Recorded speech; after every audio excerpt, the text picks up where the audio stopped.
Buenas tardes. Continuando con las cartas de Pablo, vamos a ver algo hoy sobre la carta a los Corintios, o las cartas a los Corintios.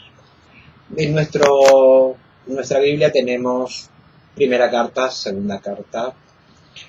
Sabemos que ahí dentro hay muchas más, por distintas situaciones, por distintas, no solamente temáticas que aborda el autor, sino también por cuestiones de ubicación en el tiempo. Recordemos que Corinto pertenece a la etapa del segundo viaje misionero de Pablo, la visita a esa ciudad, capital de la provincia de Acaya, ciudad puerto, con todo lo que significa de característica de habitantes portuarios. Alrededor del año 51, Pablo anduvo por ese lugar, respondía de alguna manera a aquello que aparece en el libro de los Hechos, que en una visión Pablo dice que un macedonio le pide que pase a Europa, ¿no?, a evangelizar. Y bueno, consecuente con eso, Pablo va y se encuentra con esa comunidad muy particular, está alrededor de un año con ellos. Hay una respuesta interesante de parte de la gente, mucho entusiasmo en un primer momento. También hay problemas con los grupos más fanáticos, particularmente dentro de los grupos discípulos de los fariseos, que son los que después van a promover inclusive un cuestionamiento serio que lo va a poner a Pablo justamente ante el vicecónsul Galión a defender su posición, ¿no? A pesar de que Galión era respetuoso por el cristianismo. Sabemos de Pablo que en Corinto trabaja con Áquila y Priscila, dos personas que habían venido, se supone que expulsados por el emperador Claudio de Roma. Su tarea es la predicación en las sinagogas, como siempre. El anuncio es Jesús, Mesías. Justamente esto es lo que provoca el rechazo de los judíos, que no podían concebir que ese Jesús muerto y supuestamente resucitado, según los discípulos, fuera el Mesías. Bueno, Pablo deja las sinagogas, sigue predicando en las casas. Luego, después de allí, va a pasar a Éfeso. Pero siempre está en contacto con la comunidad de Corinto y escucha a viajeros que le traen novedades. Y así es como se detectan problemas que aparecen luego en la primera carta. Por ejemplo, que muchos de los miembros de las comunidades tienen una conducta no consecuente con la fe. Se los trata de libertinos, de gente que busca y crea divisiones. Yo soy de Pablo, yo soy de Apolo, yo soy de Kefas. Un mensaje que va corriendo también con ciertos errores que no tienen nada que ver con el Evangelio. Para algunos el Evangelio es un nuevo producto intelectual que estaban acostumbrados a que siempre tener alguno nuevo. Por eso Pablo se ve obligado a hablar sobre la sabiduría del Evangelio y fundamentalmente el mensaje de la cruz. Lo que anuncia es un Mesías crucificado. Escándalo para los judíos, locura para los paganos, pero fuerza y sabiduría de Dios. La misma comunidad también tenía otros peligros, la inmoralidad. Obvio, una ciudad portuaria tenía mucho acceso a prácticas sexuales totalmente libertinas. En las comunidades se mezclaba también eso de las prácticas sexuales pero idolátricas, con ofrendas a las divinidades, con la prostitución sagrada, que era muy importante en este lugar, hasta el punto que parecía como que era necesaria la prostituta porque hacía de intercesora ante la divinidad. Bueno, también allí aparece el problema del celibato, no celibato, el matrimonio. Claro, Pablo aclara, lo del celibato es una gracia particular. Otra cosa muy fuerte es esto de que la comunidad, los hombres y mujeres que se reconocen salvados por Dios, son templos de Dios. y el que ejerce cualquier función no hace nada más que cumplir con un ministerio que es un servicio, obviamente.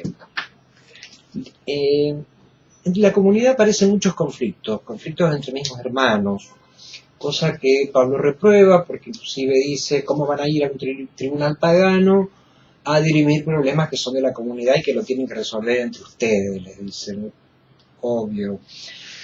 Inclusive algo tan fuerte en las prácticas de las comunidades como la Cena del Señor también fue motivo de escándalo y creó división. Esa asamblea, donde debía ejercerse la comunión, manifestaba muchas divisiones al interior de la comunidad. Pablo también se explaya en todo lo que significan los dones del Espíritu, dones, carismas, todo para la unidad. Lo subraya porque evidentemente en la comunidad hay muchos dones, hay muchos carismas, pero no se busca la unidad. Refuerza la importancia, sí, de la diversidad de los miembros y una diversidad que en el cuerpo significa riqueza y cada uno es un miembro de ese cuerpo. Por supuesto que después de desarrollar todo este tema de los dones y los carismas que están, termina con esto que conocemos como el himno de la caridad, el carisma mayor es el amor. La cuestión también de la resurrección es discutida en Corinto, pero conocemos una afirmación de Pablo: si Cristo nos resucitó, nuestra fe es vana, no tiene sentido. Otra de las cosas muy prácticas que aparecen en esta carta es esto de la solidaridad que se expresa en la colecta para los hermanos de Jerusalén. Rápidamente, esto sería el contenido de la primera carta, y en la segunda, que algunos dicen es una carta con enigma, algunos han querido ver cómo detrás del texto, detrás de las palabras, se puede también percibir el perfil humano de Pablo. Sus esfuerzos, fatigas, sus trabajos, su enfermedad crónica, la tensión interior que vive, su amor apasionado por Cristo y por la Iglesia, y sus experiencias místicas revelan también un hombre de un carácter altivo y humilde, audaz y tímido, sereno y apasionado, afectuoso y sarcástico, cortés y duro, generoso y amargo, prudente, arrebatado. Su personalidad es una personalidad de contrastes. Es el teólogo, es el misionero, es fundador, es organizador, es contemplativo, es caminante. Su vida está llena de éxitos y fracasos, de esperanzas y desalientos. Hay diversos temas también en esta segunda carta a los Corintios. Una defensa de su ministerio. Él es apóstol de Jesucristo a través de su propia experiencia y de su ministerio pastoral, y eso lo reafirma y lo defiende, con grandezas y miserias, su esplendor, su peso, riesgos, recompensas. Pablo es ministro de una nueva alianza y de eso está consciente y eso lo defiende.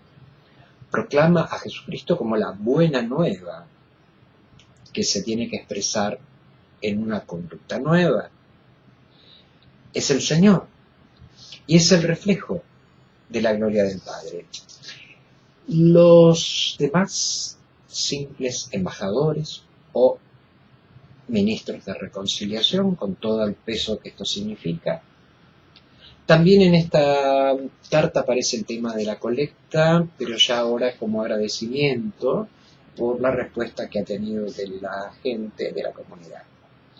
También encontramos que Pablo tiene controversias muy fuertes con los llamados falsos apóstoles o superapóstoles, como llama yo él, que según expresa el texto han deformado el mensaje.